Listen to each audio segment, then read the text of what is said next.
ag risk coverage program. And I think here's where the provisions of the bill are a little bit misleading here.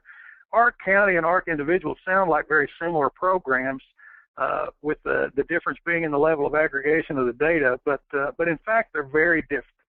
And I think that we, particularly if we've got extension educators out there listening to this webinar, I think we need to be really clear in discussing these programs with people that these are not sort of minor variations on the same design. These are two very different designs.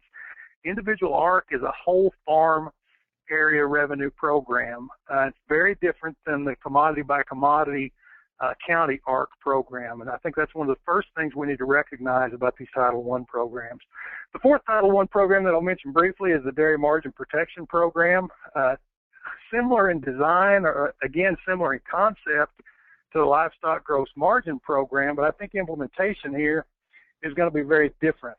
Certainly it's different in that premiums are basically prescribed in the legislation, in the Farm Bill legislation.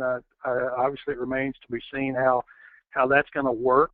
But in terms of ensuring a gross margin over feed costs, the concept is similar to what's been out there in LGM, for those of you who are familiar with that.